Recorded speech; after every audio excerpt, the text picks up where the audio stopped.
Hechos capítulo 6. Hechos capítulo 6, hermanos, por favor.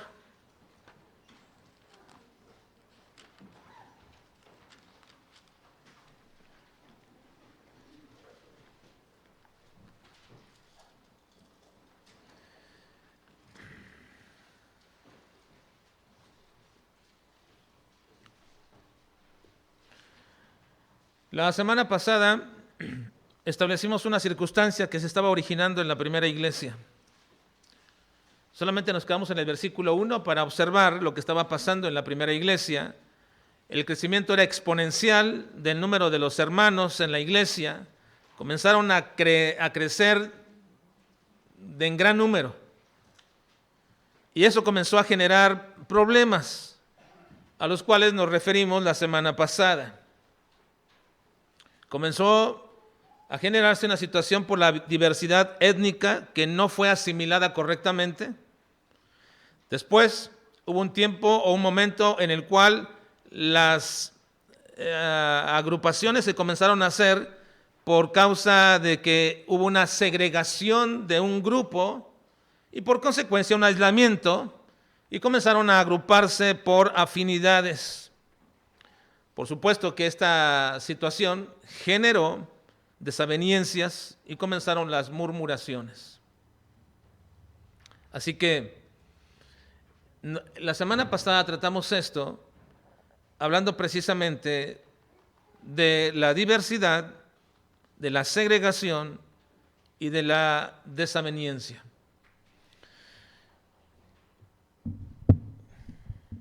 No se trataba de ninguna pedrada.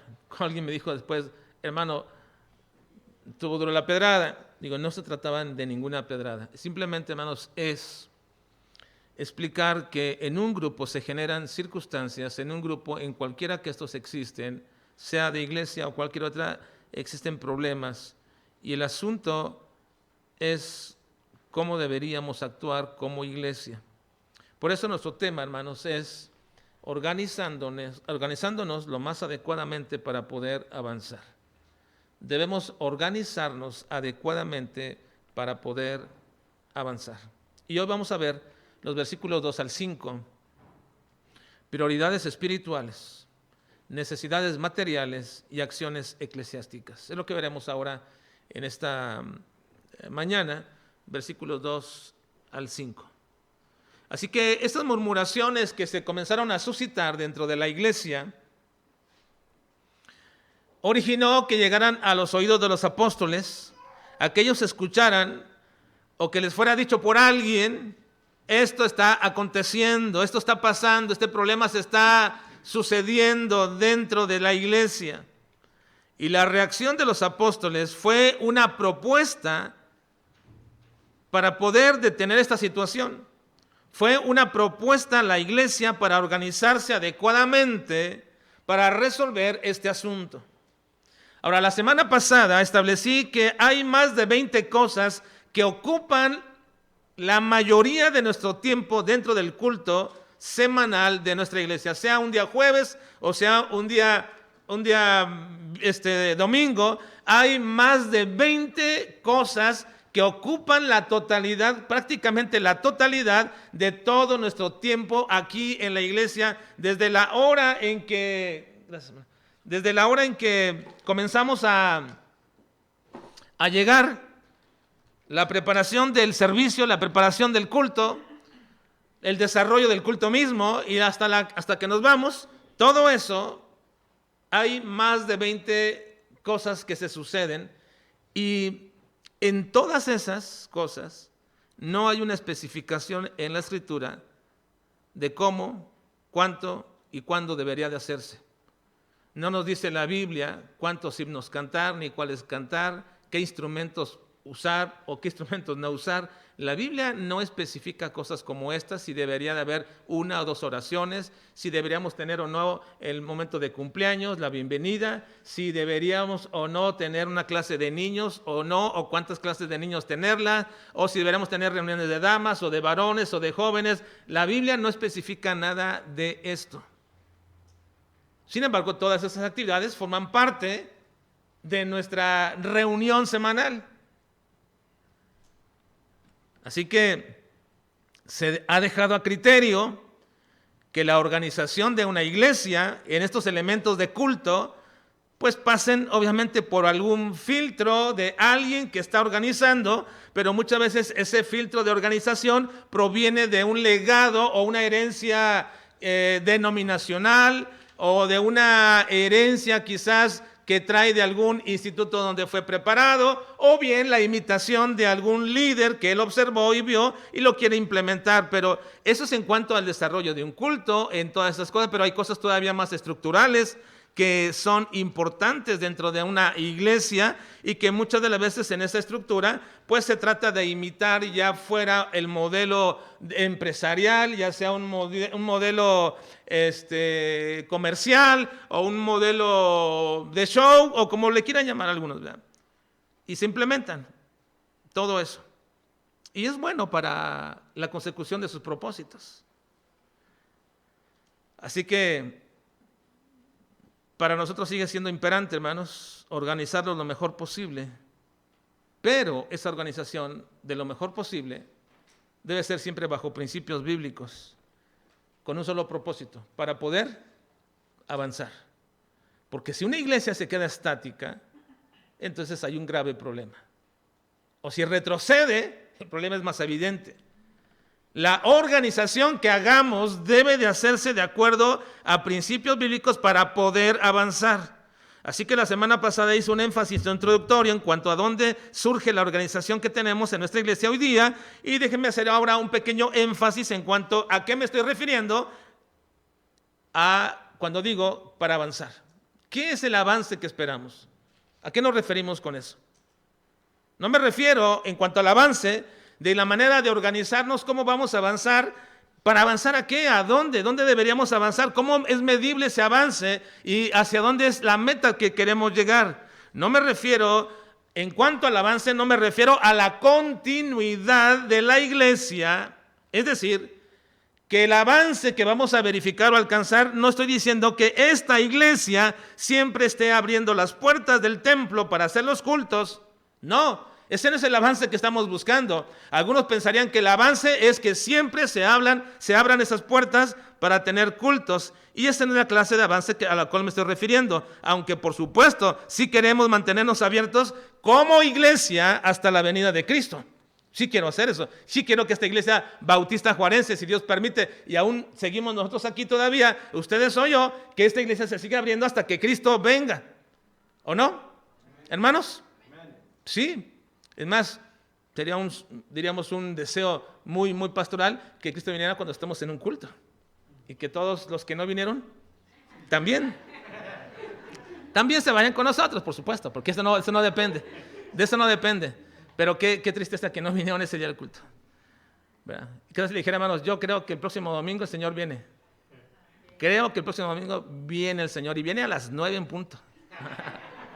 Así que los tendríamos a todos aquí presentes, tempranito ahí, pero bueno, eso es mero deseo. Mero deseo. Tampoco me refiero, hermanos, como avance al hecho de que venga más gente a la iglesia. Tampoco me refiero a eso como avance. Creo que eso sería el avance, por así decirlo, más agradable y buscado por muchos, pero tampoco es eso. Aun cuando queremos, y sí queremos crecer numéricamente, sí lo deseamos. Pero tampoco me refiero a eso como avance. Si nos vamos a organizar para avanzar, al avance que yo me refiero es al cumplimiento de la obra de la proclamación del Evangelio a toda criatura. Porque para eso fue instituida la iglesia. En los propósitos prácticos por los cuales el Señor la instituyó, es para que fuera y llevaran el Evangelio a toda criatura. Así entonces, el propósito es cumplir los deseos del Señor, y si no cumplimos esto, la iglesia es muchas cosas, pero no es realmente la iglesia, porque no cumple el propósito, ni el deseo, ni el mandato de quien la fundó. En Mateo 28, 18 al 20 dice, y Jesús se acercó y les habló diciendo, toda potestad me es dada en el cielo y en la tierra. Por tanto, id y haced discípulos a todas las naciones, bautizándoles en el nombre del Padre, del Hijo y del Espíritu Santo, enseñándoles que guarden todas las cosas que os he mandado. Y aquí estoy con vosotros todos los días hasta el fin del mundo. Así que si pudiéramos decir de manera muy sencilla y muy compactada, ¿cuál es el propósito de la iglesia y qué es lo que tiene que hacer? Pues aquí está en el mandato del Señor. Y si no estamos cumpliendo eso, no estamos avanzando. Nos estamos quedando solamente ahí estáticos o incluso retrocediendo. Tenemos que avanzar en este punto del deseo de nuestro Señor que fundó la iglesia. En Hechos capítulo 1, versículo 8 dice, pero recibiréis poder cuando haya venido sobre vosotros el Espíritu Santo y me seréis testigos en Jerusalén, en toda Judea, en Samaria y hasta lo último de la tierra. Así que si no hemos avanzado de nuestra Jerusalén, pues no estamos avanzando, hermanos. Deberíamos ir hasta Judea, hasta Samaria, hasta el último de la tierra. Y estoy hablando en términos simbólicos, más allá de nuestro entorno. Así que, hermanos, ese es el avance al que yo me estoy refiriendo. Necesitamos organizarnos lo mejor posible para poder avanzar. Y ya establecimos dos cosas en nuestra introducción pasada y ahora. Que en cuanto a lo mejor posible, no hay especificación escritural sobre muchas de las cosas que hacemos como iglesia. ¿Por qué hacemos esto? ¿Por qué unos se gobiernan por ancianos, otros por un grupo o por la iglesia, otro por un grupo especial, otro por un grupo de autoridades dentro de la iglesia? Y cada uno tendrá textos de la Biblia para poder probar lo que dice ahí. El asunto es que no hay una especificación y cada uno traduce o interpreta de acuerdo como creen en su contexto, en su legado, en su tradición, en su costumbre, y eso es lo que gobierna finalmente. Así que nuestra mayor motivación de todo lo que hacemos, hermanos, la mayor motivación de todo lo que hacemos debe ser siempre glorificar a Dios. No solamente alabarle, no solamente cantarle, debemos proclamar a Cristo como el Señor. Glorificar a Dios no solamente es cantar dentro de la iglesia y decir que el Dios es soberano, que el Señor es soberano, sino que también afuera en la proclamación del Evangelio a cada persona le podamos decir esto: Cristo es el Señor y la iglesia tiene esa encomienda y ese es el avance que estamos buscando para poder hacerlo. Entonces hay que organizarnos lo mejor posible. Pero para hacerlo, la iglesia debe ser deliberante. Y eso fue lo que hablamos la semana pasada también. La iglesia debe ser deliberante. ¿Qué significa eso? Bueno, que debe ser participativa y debe ser unánime sobre asuntos fundamentales y aprender a llegar a acuerdos basados en principios emanados de la Escritura. Así que para ver esto, cómo una iglesia puede ser deliberante, veremos en los siguientes versículos de esta mañana, de nuestro pasaje, bajo los siguientes aspectos: prioridades espirituales, necesidades materiales y acciones eclesiásticas. Vamos a comenzar a ver ahí cómo es que una iglesia se convierte en una iglesia deliberante, cómo es que la iglesia comienza a trabajar para ponerse de acuerdo en asuntos fundamentales que le ayudarán a organizarse mejor a fin de poder avanzar. Porque yo quiero avanzar, hermanos. ¿Ustedes quieren avanzar, hermanos? ¿O está bien ahí los que somos? No, ya, ¿para qué nos metemos con más problemas, hermanos? ¿Para qué seguimos proclamando el Evangelio? ¿Para qué más programas? ¿Para qué más cosas? Ahí quedémonos, ya sencillamente. No, hermanos. La iglesia del Señor debe de avanzar en los propósitos para los cuales el Señor le fundó. Y vamos a ver el primer aspecto en esta mañana. Prioridades espirituales. Versículo 2, por favor. Versículo 2, hermanos. Prioridades espirituales.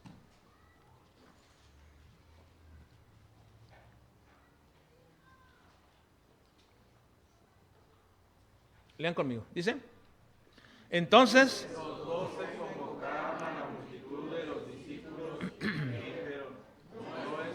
que nosotros dejemos la palabra de Dios para servir a las mesas.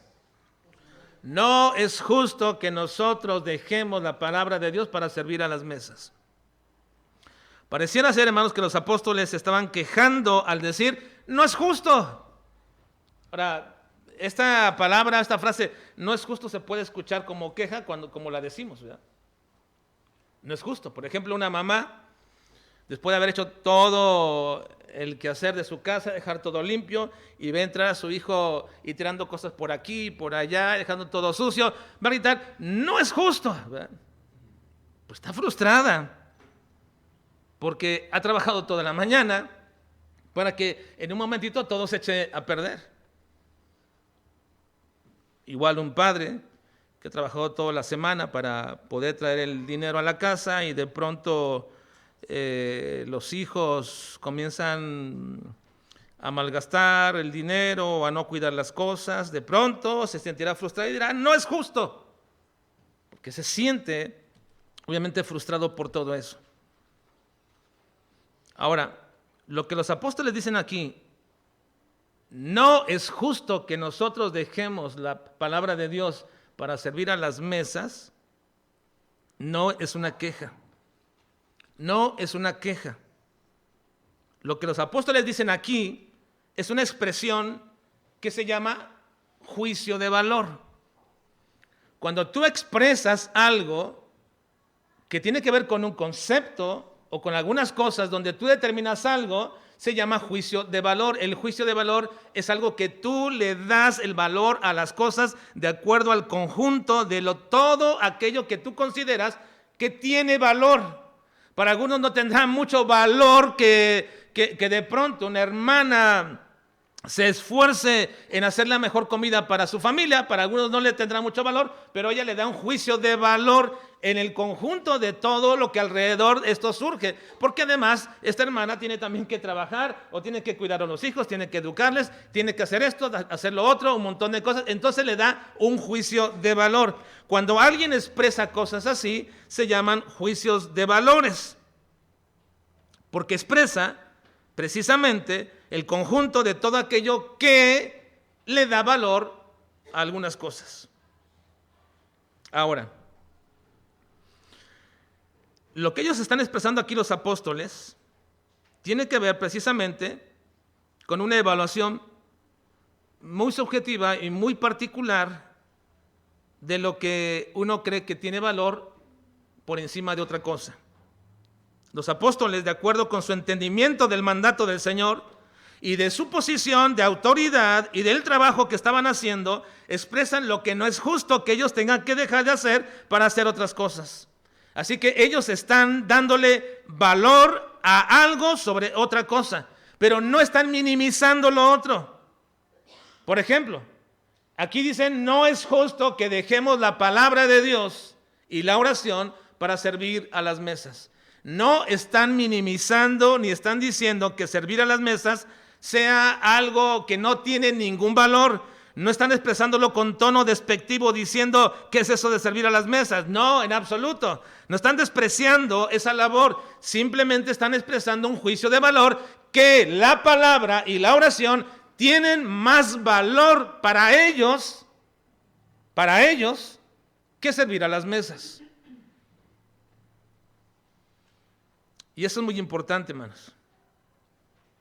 Al parecer los apóstoles estaban haciendo también eso, servían a las mesas, o lo hicieron en algún momento en su principio, pero como ya no tenían tiempo para estar sirviendo a las mesas y estar predicando y enseñando y ayudando y llevando la palabra, entonces de pronto al escuchar las quejas de todos aquellos que murmuraban, dijeron, bueno, esto no es justo, esto tiene más valor y tenemos que hacerlo. El número de los discípulos era tan grande. Estamos hablando en este momento, hermanos, que ellos tenían una responsabilidad sobre una iglesia de alimentarla, de predicarles, de enseñarles, una iglesia a la que tenían que ministrar la palabra, una iglesia verdaderamente grande. Ellos requerían dos cosas necesarias para poder hacer esta labor, para poder alimentar la iglesia, para poder guiar la iglesia, requerían dos cosas necesarias: tiempo suficiente para estudiar la palabra y la oración, es decir, tener comunión con Dios para poder saber y entender la palabra. y para ser adecuados y relacionados con su propio conocimiento, también relacionarlo con su propia transformación de carácter y espiritualidad. Y esto no es posible sin la palabra y sin la oración. Y eso solamente se logra, no solamente en los apóstoles, hermanos, o en los pastores, sino en todo creyente, con dos cosas indispensables para el crecimiento de nuestra vida: la palabra y la oración. La palabra y la oración son las prioridades espirituales de todo creyente. No solamente de los apóstoles, no solamente de los pastores, no solamente de los que predican. La palabra de Dios y la oración es algo que es prioritario en la vida de toda persona. Todo creyente debe ver como su principal actividad la oración y la palabra. Cualquier trabajador, cualquier trabajadora, estudiante, ama de casa, maestra, cualquiera, debe de ver como su prioridad la palabra y la oración.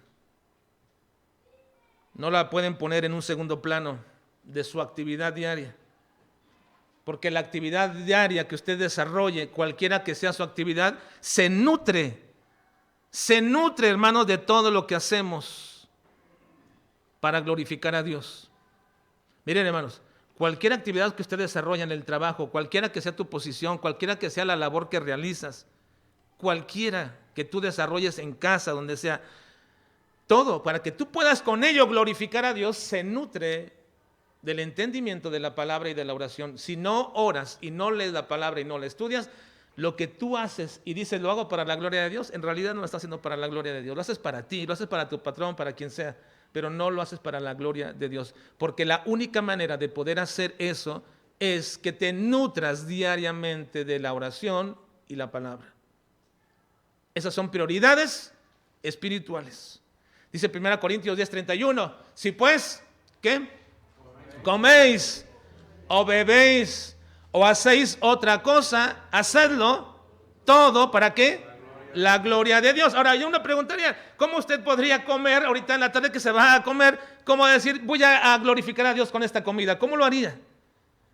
¿Cómo usted glorificaría a Dios con lo que se va a beber? Que son cosas tan cotidianas de la vida. ¿Cómo glorificamos a Dios con eso?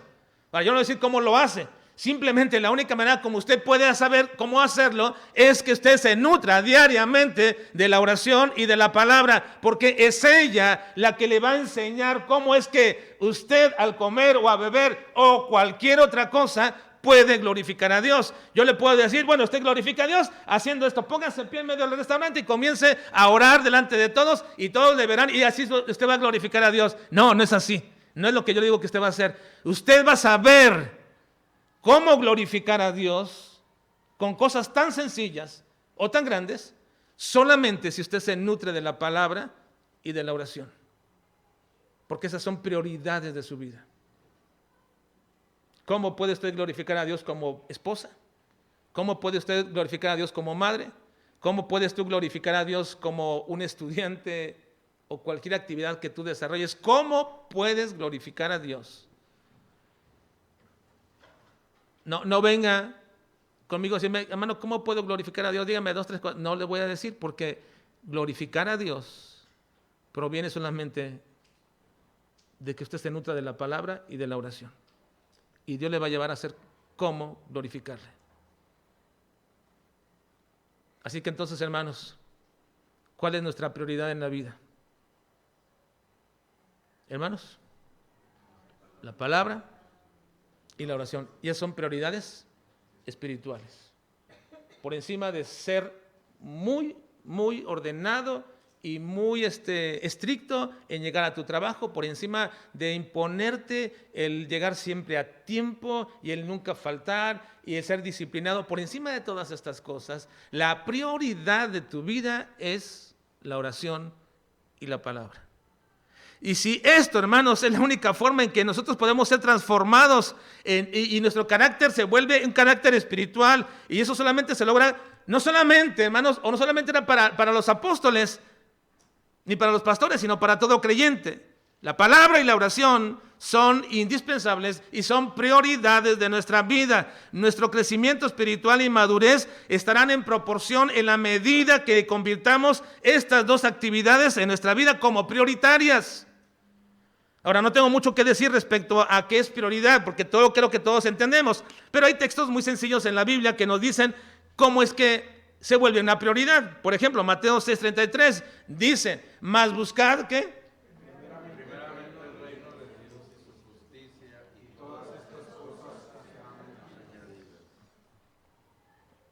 Buscar primeramente.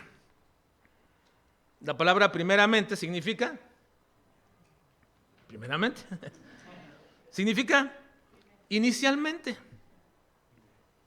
previamente, en primer lugar, anticipadamente, primordialmente, antes que nada o antes que todo.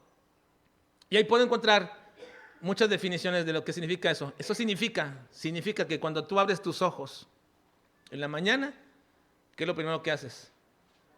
Que te levantas y vas a hacer el café y todo lo demás, y después ya, si hay tiempecito, oramos. No, significa que cuando tú te levantas, lo primero es buscas al Señor. Y no es fácil en nuestra vida. No es fácil porque tenemos que entender que esta es una prioridad.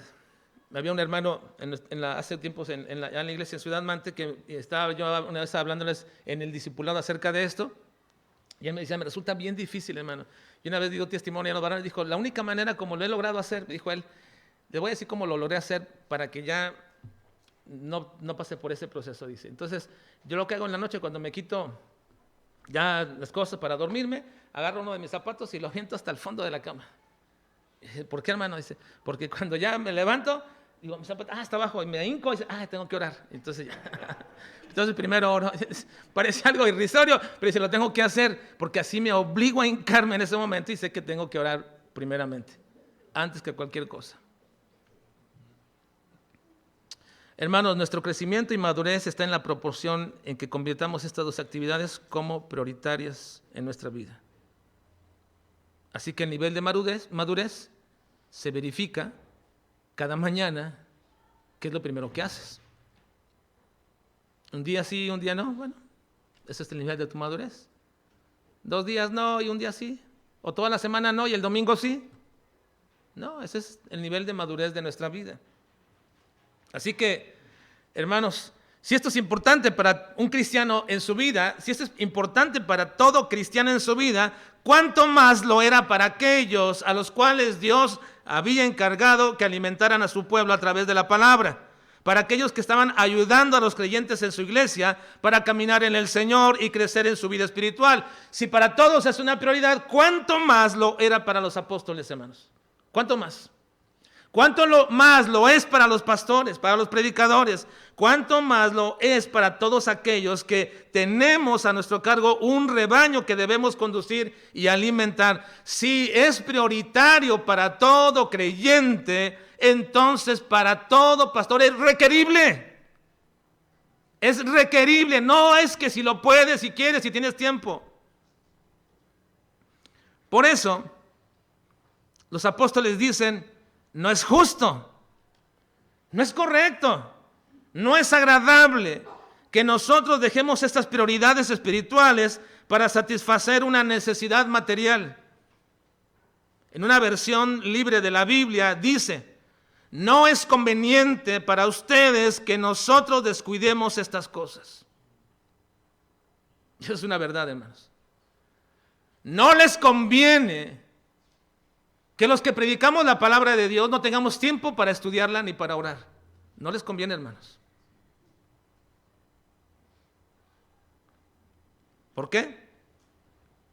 Porque va a repercutir en su crecimiento. Va a repercutir en la calidad de alimento de la palabra que les demos.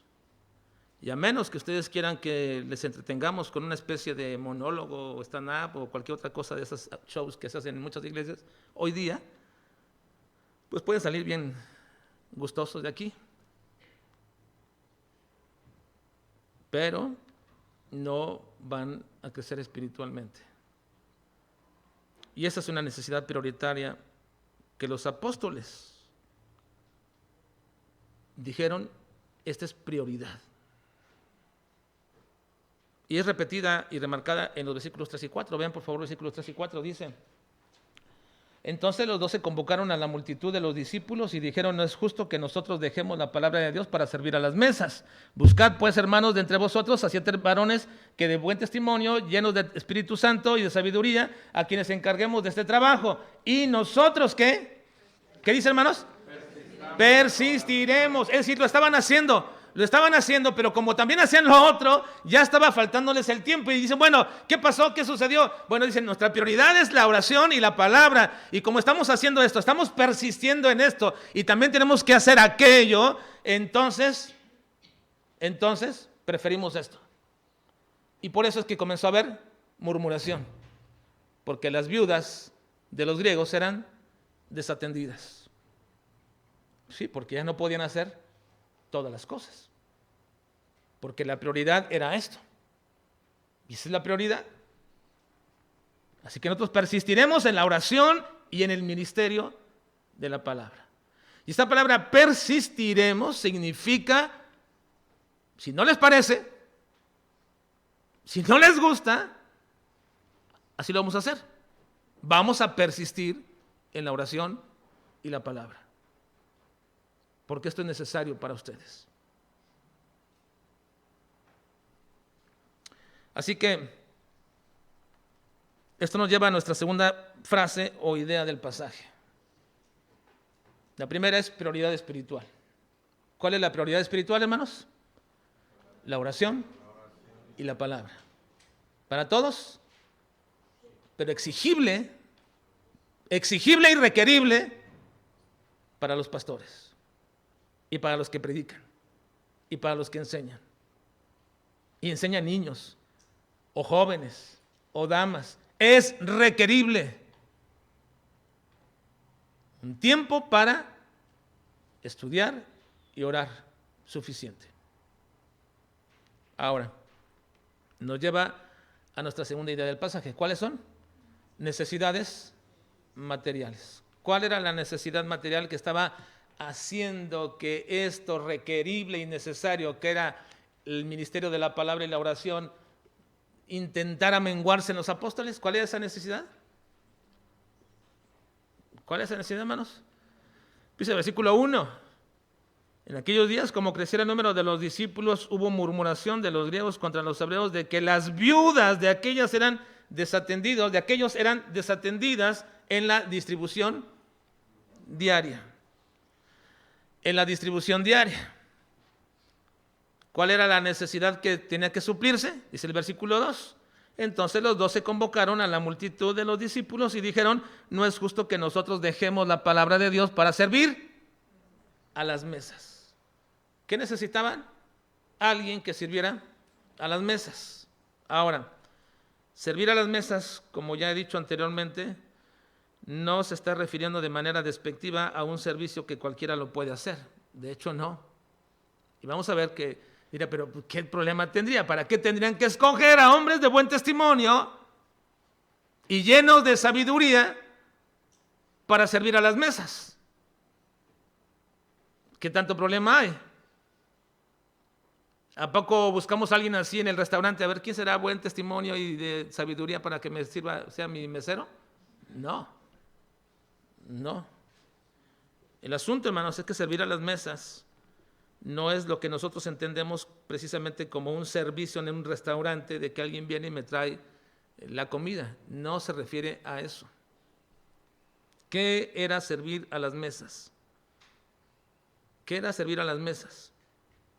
Tampoco se refiere aquí en el tiempo de la iglesia que alguien que se encargue de servir en los convivios, o alguien que nos ayude para repartir los platos y los vasos. Eso no es servir a las mesas. No. Para las personas que se van a escoger para este trabajo, se requerían características muy especiales. El servicio de las mesas, hermanos, se refería a las mesas de negocios, las mesas donde se llevaban a cabo los negocios. en tiempos del Nuevo Testamento, todos los negocios se hacían, la mayoría de los negocios se hacían en una mesa. Miren, Mateo 21:12 dice, y entró Jesús en el templo de Dios. Lean, por favor, hermanos. Y echó fuera a todos los que vendían y compraban en el templo y volcó las mesas de los cambistas y las sillas de los que vendían palomas. Y pueden encontrar muchos vestigios de que cuando alguien se refería a las mesas, se refiere al negocio o al asunto de un negocio, no necesariamente a la comida. No necesariamente. Así que la labor de administrar y distribuir el cuidado a las necesidades también se efectuaba dentro de las mesas. Por eso dice en el versículo 1 que las viudas de aquellos eran desatendidas en la distribución diaria. No dice en el desayuno o en la comida o en la cena, sino en la distribución diaria. Así que era una labor que se llevaba a cabo para administrar y distribuir el cuidado a todos los necesitados. Por lo tanto, era una labor de servicio. Y esa labor de servicio era muy importante. Así que en la iglesia de Jerusalén se había establecido un lugar donde se recogía, ya fuera en especie o en dinero, todas aquellas ofrendas y productos que se utilizarían para ayudar a las viudas. Y era precisamente en esas mesas donde se hacía la repartición. Se recogía, ya fuera el dinero o de manera en especie lo que traían, la despensa, y luego lo repartían en esas mesas para todas las viudas. Es precisamente ahí donde se hacía la repartición, pero esa repartición no era semanal, hermanos, ni esa repartición era mensual. ¿Esa repartición era qué? ¿Era qué, hermanos? Diaria. Era diaria. Así que entonces era una necesidad realmente muy importante, porque de ello dependía precisamente que las viudas pudieran comer diariamente. Que las viudas necesitadas pudieran comer o sustentarse diariamente. Y ese trabajo era diario. Y eso es precisamente lo que se refiere en cuanto a las mesas donde se hacía esa repartición diaria. Y esto realmente era un trabajo descomunal que debería llevarse a cabo todos los días. Recolectar todo lo que se traía, separarle las cantidades equitativas para cada viuda y luego entregarlos en aquellas mesas. Y entonces de pronto algunos dicen, bueno, nuestras viudas son descuidadas. Cuando ya lleguen ahí no encuentran ya nada o les dan poquito, etcétera. Son descuidadas y hubo murmuración. Así que entonces, el alimento diario para cada una de estas viudas dependía de la repartición que se hacía en estas mesas. Y no era un trabajo menor, hermanos. No era un trabajo menor ni sin valor, era un trabajo muy especial. Realmente era muy importante ese servicio. ¿Cuántas viudas atenderían diariamente en esta iglesia, hermanos? ¿Cuántas viudas atenderían diariamente? Déjenme decirles algo. En una iglesia, hermanos, estos son cálculos míos, ¿verdad? Pero lo he hecho así basado en varias cosas, pero en una iglesia de 100 personas hay un promedio de al menos 3 personas, 3 mujeres viudas. Al menos, por lo que he visto en diferentes iglesias donde he estado y lo que percibo, hay al menos 3 mujeres viudas en una iglesia de 100 personas. Un promedio, más o menos. Ahora imagínense una iglesia como la de Jerusalén. ¿Cuántos eran en Jerusalén? ¿Cuánto era la cantidad de gente en Jerusalén, hermanos? El primer registro dice que hubo 3,000 personas que se bautizaron y se añadieron a la iglesia. Hechos capítulo 2. El segundo registro dice que 5,000 creyeron. ¿Cuántos van? 8,000. Y después dice que siguieron creciendo de tal manera que la cantidad ya no la podían contar. Así que ¿cuánto calculan ustedes? Mínimo, así, pero mínimo 10,000 personas. Y si seguimos un promedio más o menos en el tiempo actual, ¿cuántas viudas habría en la iglesia de Jerusalén? ¿Cuántas? 300 viudas, a las cuales habría que repartirle la distribución diaria, recolectar todo lo que se requería, separarlo, distribuirlo correctamente, adecuadamente y luego dárselos a todas ellas. Por eso eran necesarias, ¿cuántas personas? 7 personas para poder hacer todo este trabajo. Así que definitivamente, hermanos, era un trabajo muy extenuante, muy importante, sobre todo muy importante porque de ello dependía la vida diaria de una viuda. Así que esa era una necesidad material y no era mínima, era muy importante. Pero por encima de eso estaba la prioridad de los apóstoles. ¿Cuál era? La oración y la palabra. Así que dijeron, no podemos hacer tanto lo uno como lo otro. No podemos. No nos da tiempo para orar y para estudiar. Ahora, ¿ustedes creen que los apóstoles estudiarían la palabra, hermanos? ¿Sí la estudiarían? Por supuesto que sí, hermanos. Por supuesto que sí.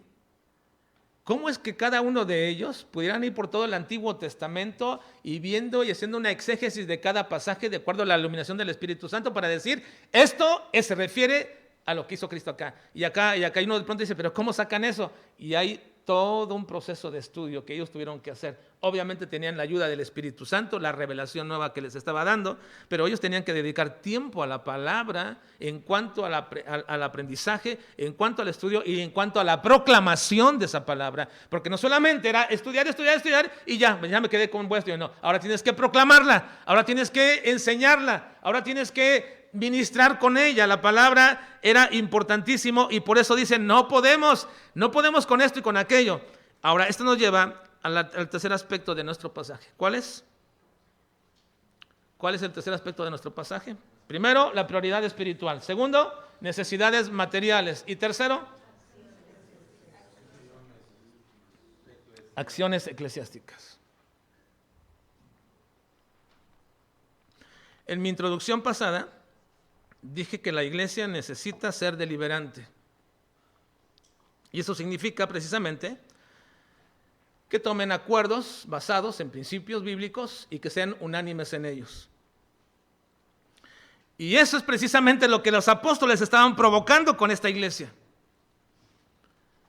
Los apóstoles estaban provocando que esta iglesia grande, creciente, asumiera la responsabilidad en tomar decisiones bajo preceptos bíblicos y en común acuerdo sobre asuntos muy específicos. La iglesia, hermanos, la iglesia no está llamada a tomar acuerdos sobre todas las cosas. No. No existe en el registro bíblico que tenemos en el libro de los Hechos y de las cartas de las iglesias que la iglesia sea llamada a tomar acuerdos de cada actividad, de cada situación dentro de la iglesia. No tenemos nada de ello. Un registro que nos indique que así lo hacían. Ya fuera que esas tomas de decisiones tuvieran que tomarse o tuvieran que ser de carácter material, organizacional o espiritual. Las iglesias, como en todas las organizaciones, deben tener una estructura de gobierno. Deben tener una estructura de gobierno a fin de que puedan ser dirigidas. Pero como mencioné la semana pasada, mucho de lo que hacemos dentro de esa estructura de gobierno como iglesias surge de nuestro legado denominacional o de nuestra herencia evangélica, pero no de la Escritura. Tiene que ver más bien con costumbres, con inclinaciones o denominacionales, y que de acuerdo a la interpretación de quien la dirige, pues dice, esto es conveniente para nuestra iglesia y nuestro grupo. Y entonces se organizan de esa manera. Por herencia denominacional bautista, porque esta se llama Iglesia Bautista Juarense, por herencia denominacional bautista se dice que el sistema de gobierno entre los bautistas, que lo hace diferente a la mayoría de las demás denominaciones, es que tiene un gobierno congregacional.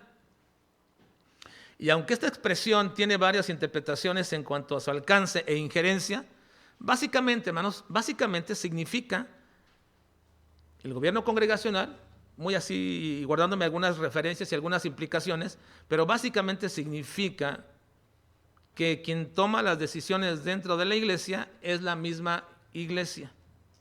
Es decir, en una especie de democracia, donde la mayoría, si no tiene la razón, al menos tiene la autoridad. Y esto ya lo hemos visto anteriormente, y lo he visto con el grupo de nuestra clase, pero también aquí lo he mencionado varias veces. Porque ese concepto es contrario a los principios bíblicos de un gobierno teocrático.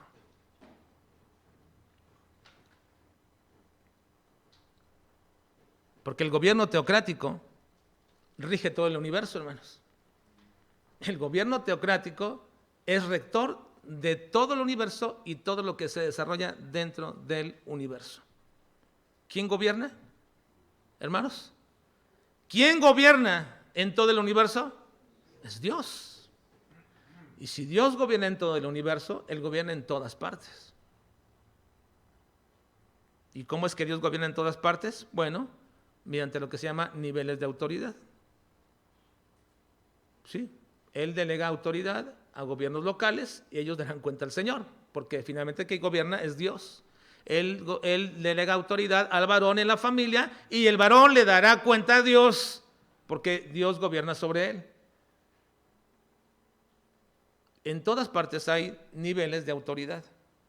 Cuando el nivel de autoridad, hermanos, se hace democrático y se igualan todas las cosas, se pervierte el principio de autoridad o de teocracia. Se pierde. No, en la familia no hay igualdad entre hombre y mujer en cuanto a gobierno. La Biblia es clara, no lo hay. No es así. Ni tampoco en las naciones. Porque el gobierno que el Señor impuso fue precisamente una monarquía a su pueblo, no fue una democracia. Y lo mismo sigue siendo dentro de todos los ámbitos. Así que la manera como el gobierno teocrático se implementa dentro de la creación de Dios es mediante los niveles de autoridad. Él delega autoridad a una persona. Y cuando alguien se opone a esa autoridad, dice el Señor, ¿a quién se opone? A Dios. Se opone a Dios. Una mujer que se opone a la autoridad de su esposo se opone a Dios. Y así en todos los lugares. Porque el gobierno teocrático está implementado en niveles de autoridad. Es una autoridad delegada. Ahora, hermanos, pero eso no le quita la responsabilidad a la iglesia en general en la toma de decisiones, en algunos acuerdos en los cuales se necesita la participación madura y con discernimiento espiritual de toda la iglesia. Porque hay especificaciones claras donde debe de tomar la iglesia acuerdos. Y es donde se requiere precisamente que una iglesia sea deliberante, es decir, que sea unánime en un acuerdo basado en principios espirituales o escriturales. Y para ello se requiere gente madura y con discernimiento espiritual de la palabra. Y esto es a lo que me refiero con una iglesia deliberante. Y aquí está un caso específico en nuestro pasaje donde se requiere que una iglesia sea deliberante. Aquí, versículo 3, dice, buscad, leamos, buscad pues, hermanos, entre vosotros a 7 varones de buen testimonio, llenos del Espíritu Santo y de sabiduría, a quienes encarguemos de este trabajo. Muy bien. Aquí se requiere una acción deliberante de la iglesia en común acuerdo. Y aquí quiero hacer 2 precisiones en cuanto a esta propuesta de los apóstoles. Y no voy a culminar esta mañana porque hay todavía que observar más cosas, pero quiero hacer 2 precisiones a este respecto. En lo que los apóstoles proponen, busquen entre ustedes 7 varones con características de buen testimonio y llenos de sabiduría y del Espíritu Santo. La primera precisión que quiero hacer aquí, hermanos, es que la propuesta vino directamente de los apóstoles. Y no se nos dice, como en otros casos, que el Espíritu Santo fue quien les dijo a quiénes o cómo deberían de elegirlos. Como fue el caso de los primeros 2 misioneros. ¿Recuerdan? Que le dice la iglesia, el Espíritu Santo, apartadme a Saulo y a Bernabé para la obra que los he llamado, y los apartaron y se le impusieron las manos, pero ahí vino una acción directa del Espíritu Santo. Tampoco como en el caso de Judas, en el caso del sustituto de Judas, donde ellos le piden al Señor y ellos consultan al Señor a quién debemos elegir. Hay 2 casos aquí muy importantes. Ellos no buscaron, no se dice que no lo hayan hecho, pero no se nos dice que sí lo hicieron. No buscaron la dirección del Espíritu Santo para poder escoger o dar una resolución a este problema, ni tampoco se nos dice que el Espíritu Santo les haya hablado y les haya dicho que hicieran esto. Y aun cuando no se dice, hermanos, quiero decirles lo siguiente. Por supuesto que esta propuesta de los apóstoles estaba basada en principios bíblicos. Era bíblica la propuesta. Era correcta la propuesta. Aun cuando no se diga que el Espíritu le dijo lo que hicieran o que ellos buscaran ayuda del Espíritu Santo para saber cómo arreglarlo, sí era bíblica la propuesta. ¿Cuándo nosotros decimos que es algo bíblico? ¿Cuándo decimos que es algo bíblico? Bueno, cuando encontramos en la Escritura principios y fundamentos para lo que vamos a hacer y es consistente con toda la Escritura, decimos esto es bíblico. Por ejemplo, yo puedo buscar un versículo donde diga que está permitido para los pastores, para los diáconos o para cualquier hermano. Bueno, si para los pastores y diáconos está permitido, pero entonces, también se lo sería para cualquier hermano el hecho de que tomen un poco de vino. Porque en los requisitos dice, no dado al mucho vino. Y la inferencia es, bueno, entonces al poco sí. Entonces muchos dicen, bueno, entonces sí se puede. Y si el pastor puede y el diácono puede, pues también el hermano, ¿por qué no va a poder? Y se toman textos para sacarlos de todo un contexto teológico y escritural. Y no podemos decir que esa expresión sea bíblica, solo porque tiene un texto aparente. No. Algo es bíblico cuando es consistente con toda la Escritura. Y si fuéramos realmente consistentes en ese sentido, entonces también tienes que añadir a esa interpretación o a ese entendimiento textos que dicen, no mires al vino cuando rojea, ni siquiera lo mires. Ya no siquiera dice no tomes, sino que dice no mires. Y un poco de levadura leuda toda la masa. Y huye de las pasiones. Y cosas como esas tenemos que añadir a un contexto completo de nuestra expresión para decir esto es entonces bíblico. Ahora, esta propuesta de los apóstoles, ¿era bíblica? Sí, era bíblica. Porque ellos vieron un precedente que marcaba precisamente de manera muy específica lo que deberían de hacer, y no tendremos este momento tiempo para estudiarlo, simplemente lo voy a mencionar, aunque estaba precisamente queriendo tener un poco de estudio respecto a este pasaje, no lo voy a hacer, pero ellos, como solamente tenían el Antiguo Testamento, recurrieron a un precedente en tales circunstancias. ¿Cuál es? Números 22, 24. Ustedes lo conocen, el caso de Moisés. ¿Cuánta gente iba con Moisés, hermanos?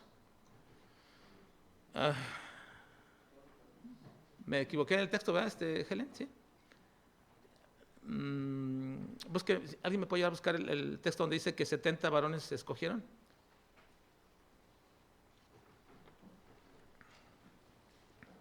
Me equivoqué, hermanos, discúlpeme.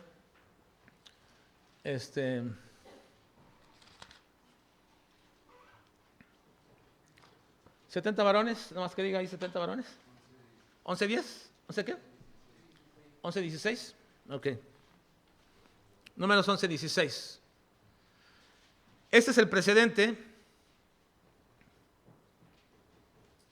que tienen. Dice, entonces Jehová dijo a Moisés, reúneme 70 varones de los ancianos de Israel, que tú sabes que son ancianos del pueblo, y sus principales, y tráelos a la puerta del tabernáculo de reunión, y esperen allí contigo. Ahora, previo a esto, porque no voy a hacer el estudio, digo, previo a esto, cuando Moisés salió con el pueblo al desierto, era de más de 1 millón de personas ese pueblo. Ese pueblo era grandísimo, era muy grande.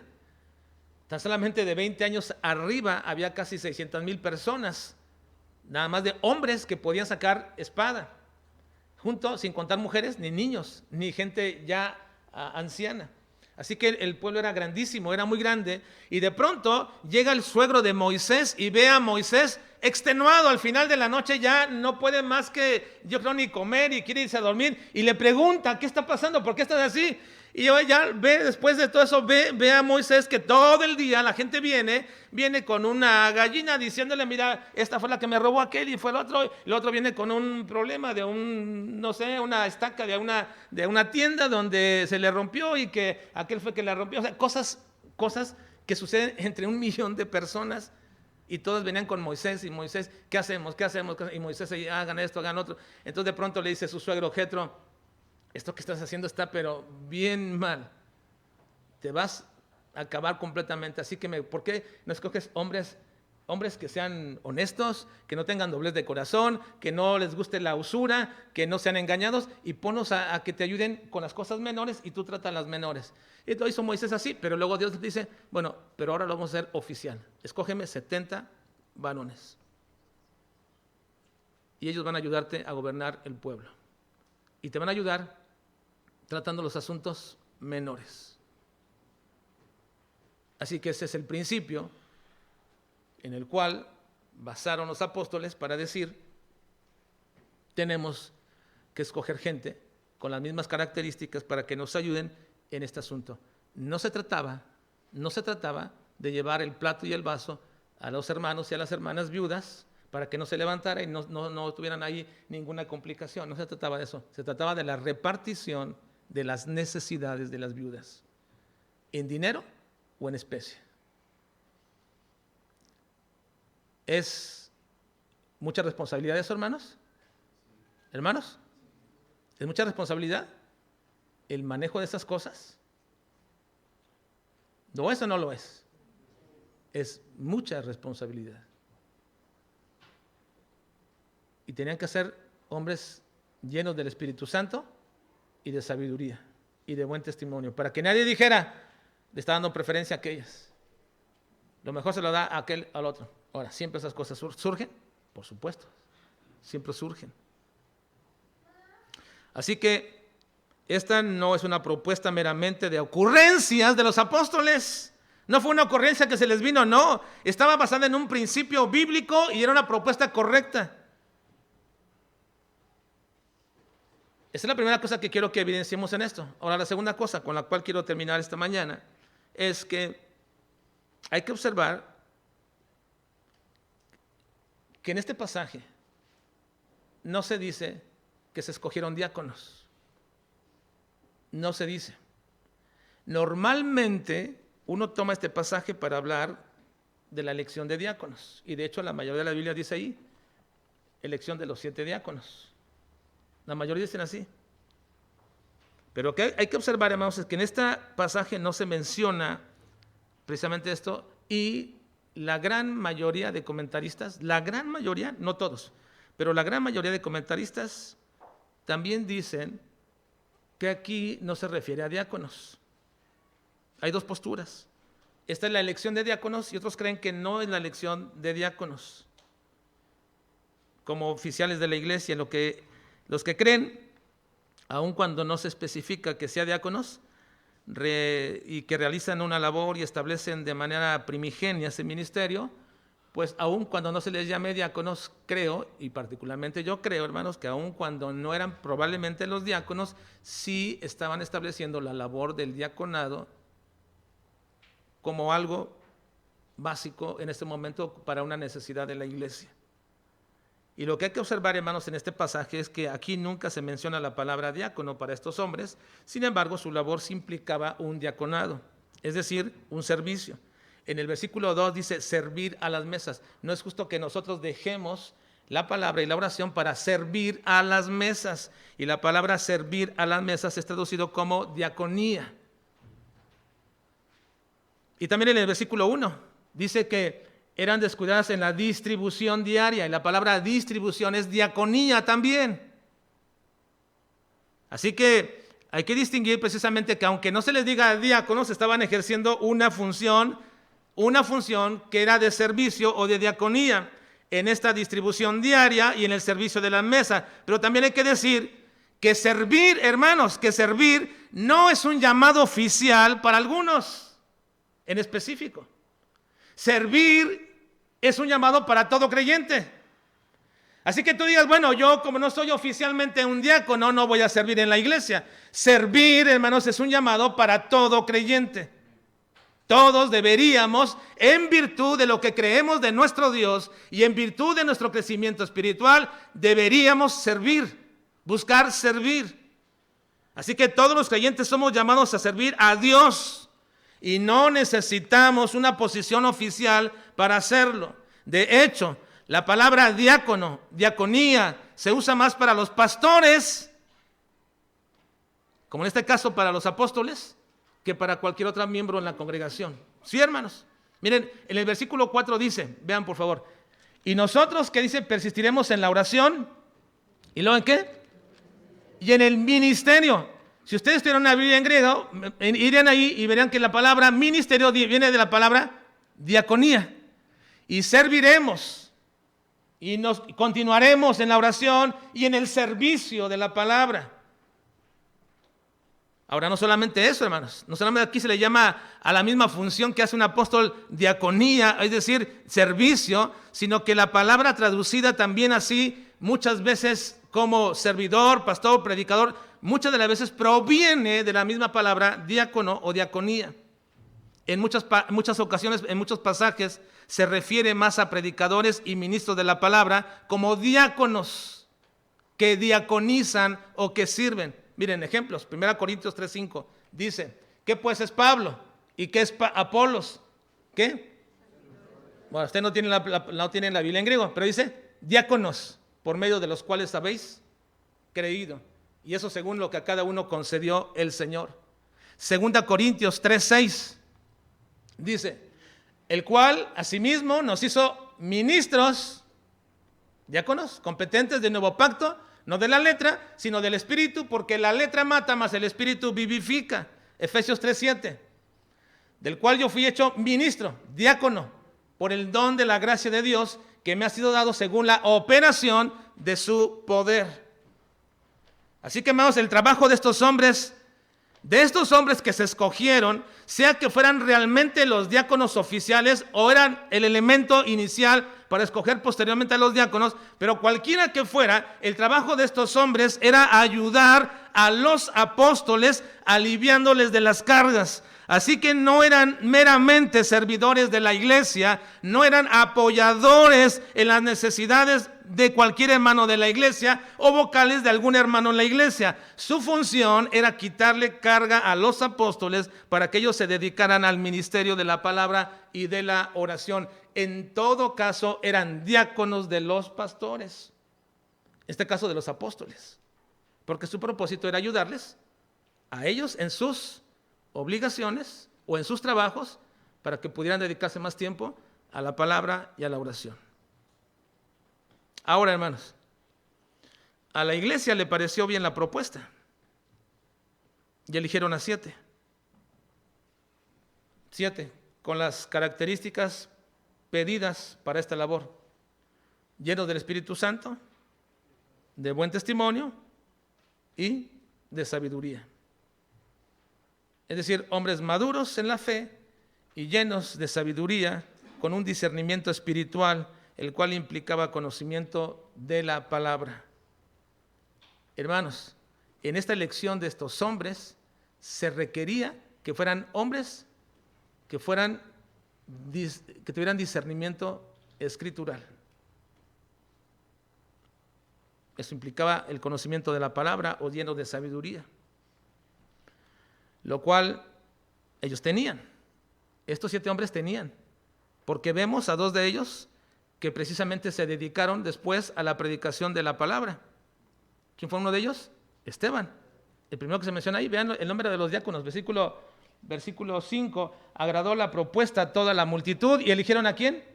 A Esteban, varón lleno de fe y del Espíritu Santo, a Felipe, a Prócoro, a Nicanor, a Timón, a Parmenas y a Nicolás, prosélito de Antioquía. Así que al menos tenemos registro que 2 de estos hombres, Esteban, uno era un predicador potente de tal manera que la predicación tan fuerte que hacía hizo que se enojaran los sacerdotes y lo mataron. Y lo mataron y fue el primer mártir. Pero era un hombre que conocía la Escritura, hermanos.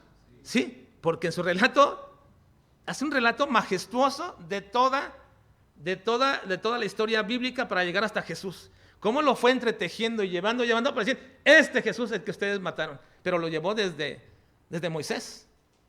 Lo llevó, era un hombre que conocía la Escritura. ¿Y el otro cuál es? Felipe, llamado o apodado el evangelista. Felipe el evangelista. Ahora, miren hermanos, respecto a los asuntos que en muchos de las decisiones que se llevan a cabo dentro de las iglesias, respecto a la elección de hombres, deben existir características específicas. Y esto es muy importante entenderlo, hermanos, porque precisamente algo que tenemos que observar aquí, precisamente, es el hecho de que las características que se piden de estos hombres no son iguales a las descritas en 1 Timoteo capítulo 3. En 1 Timoteo capítulo 3 se piden otras cosas también. Las pueden implicar estas, pero se piden otras cosas para los diáconos. Vayan rápido, por favor. 1 Timoteo capítulo 3.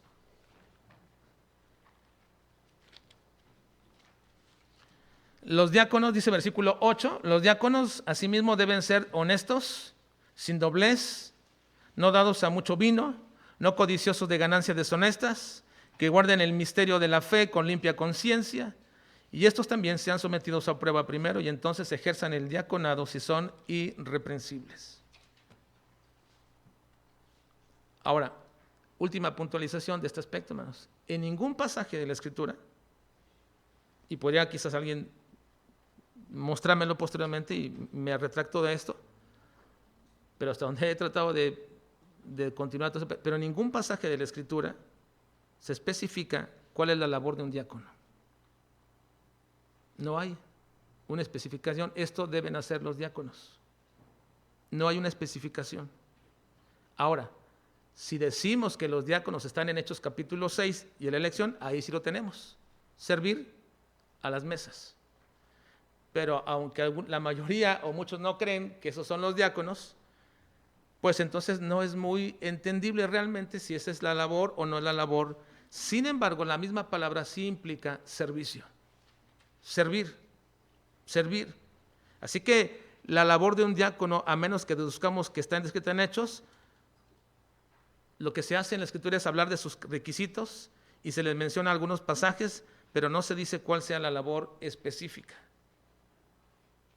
Aquí lo importante, hermanos, es el hecho de que la iglesia, y en este pasaje, la iglesia se unificó y dieron un paso de madurez al escoger para esta labor, al parecer, un paso de mucha madurez, hermanos, al escoger a la gran mayoría de hombres que eran helenistas. ¿Qué quiere decir esto? ¿Cuál es el conflicto que originó todo esto?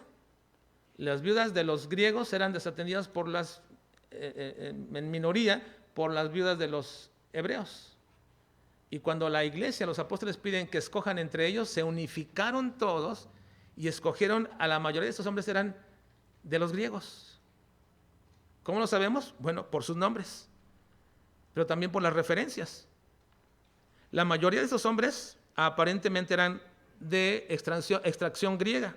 Al final dice, en el versículo 5 en la mención dice, y a Nicolás, prosélito de Antioquía. Era un prosélito. Termina diciendo prosélito de Antioquía, como también, eso no implica que los demás no lo eran, como también en el versículo al inicio dice, agradó la propuesta a todos y eligieron a Esteban, varón lleno de fe y del Espíritu Santo. Tampoco implica que los demás que siguen en la lista no eran llenos del Espíritu Santo y de sabiduría o de fe, como lo era Esteban, porque si no, no los hubieran elegido. Pero sus nombres, para muchos, los nombres indican que todos estos eran del grupo de los griegos. Y eso es muy importante, hermanos, porque si así fue, Y si realmente fue así, quiere decir que se unificó la iglesia diciendo, en realidad sí hay un problema. Y hemos sido negligentes. Y hemos visto que hemos hecho segregación de grupos. Y hemos visto que tenemos preferencia los unos con otros. Y hemos visto que esto trae murmuración. Y hemos visto que esto causa un problema. Así que dieron un paso de madurez y dijeron, arreglemos esto. ¿Y cómo se arregla? Bueno, escojamos esos 7 varones, la mayoría que sean de los griegos, para que no haya ninguna desaveniencia. Porque efectivamente no creemos, y siendo hombres llenos del Espíritu Santo y de sabiduría, no creemos que ellos comiencen a tener preferencia por los griegos. Y la iglesia se unificó y los presentaron a los apóstoles y dijeron, aquí están esos varones, y los apóstoles dijeron, les impusieron las manos y dijeron, adelante, esto está de acuerdo con el Señor. Así que, hermanos, la iglesia se unificó deliberantemente en una propuesta y dieron un paso de madurez. No persistieron en su postura, pero somos más, porque seguramente eran más los hebreos. No persistieron en su postura de decir, pues así va a ser con nosotros. No, dijeron, demos un paso. Esto está rompiendo la unidad de la iglesia. Quitemos eso. Quitemos eso.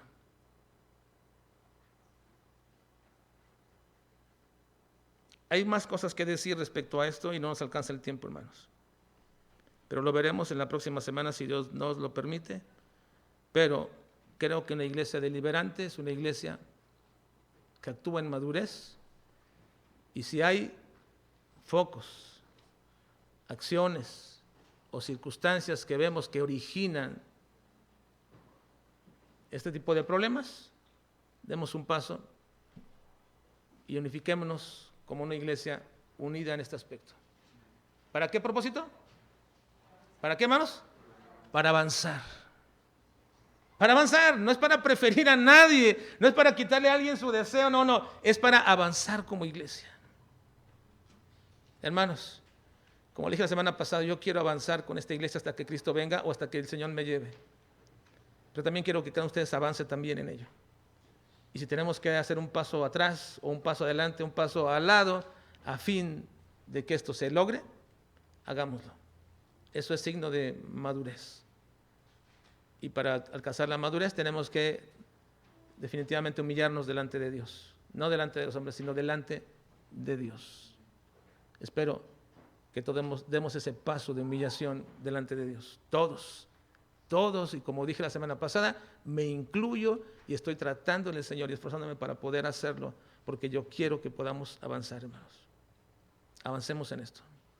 Vamos a orar.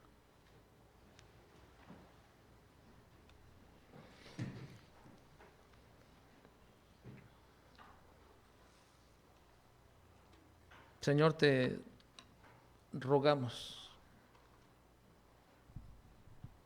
en el nombre de Jesucristo, Padre, que cada uno de nosotros podamos percibir la obra del Espíritu Santo, quitando toda predisposición.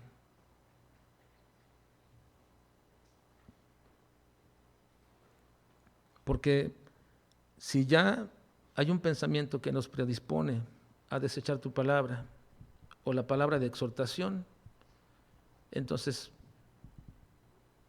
el diablo está ganando terreno entre nosotros.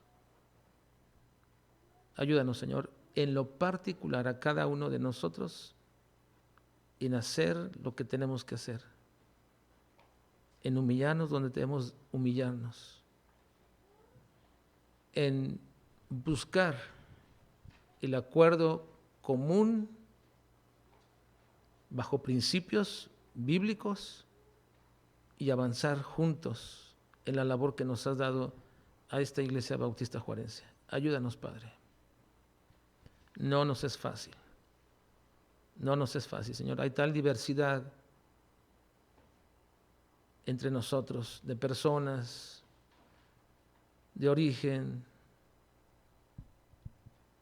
de economía, de profesiones, de cosas afines. Pero, Señor, Te ruego en el nombre de Cristo que nos ayudes para que eso sea desechado, Señor, para que eso sea quitado de nosotros y podamos unificarnos y organizarnos bien, Señor, porque queremos avanzar. No nos queremos quedar aquí, Señor, en las mismas circunstancias, ni retroceder mucho menos, Señor. Queremos avanzar en el cumplimiento de la proclamación del Evangelio. Ayúdanos, Señor, a hacerlo. Lo necesitamos. Te lo pido en Cristo Jesús, Señor. Amén.